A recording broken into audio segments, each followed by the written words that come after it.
தலவாக்கலை லிந்துலை மட்டுக்கலை இலக்கம் 2ஆம் பிரிவில் உள்ள ஸ்ரீ முத்துமாரியம்மன் ஆலயத்தில் திருட்டுச் சம்பவம் ஒன்று இடம்பெற்றுள்ளது.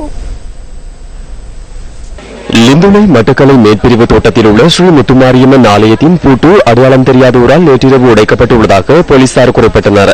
ஆலய விக்கிரகங்களில் அணிவிக்கப்பட்டிருந்த பெறுமதியான தங்காபரணங்கள் மற்றும் ஆலய உண்டியலில் இருந்த பணம் என்பனவும் கொள்ளையிடப்பட்டுள்ளதாக எமது பிராந்திய செய்தியாளர் குறிப்பிட்டார். கும்பாபிஷேகம் நடைபெற்று ஒரு 21 நாட்களை முடிவடைந்துள்ள நிலையிலே மண்டலாபிஷேகம் நடைபெற்றுக் கொண்டிருக்கும் பொழுது நேற்றிரவு பூஜைகள் முடிந்து கோயில் நடை சாத்தப்பட்டு எல்லா பொருட்களும் பத்திரமாக இருந்தது. காலையிலே கோயிலை திறக்கும் பொழுது அம்பாளுடைய களத்திலே இருக்கின்ற திருமாங்கல்யம், கோயிலுடைய உண்டியல் மற்றும் ஒளிபெருக்கி சாதனம் என்பன திருட்டு போயுள்ளது. இந்த ஆலயத்தில் மட்டுமல்ல, இன்றைய ஆலயங்களில் இவ்வாறான சம்பவங்கள் நடைபெறுகிறது.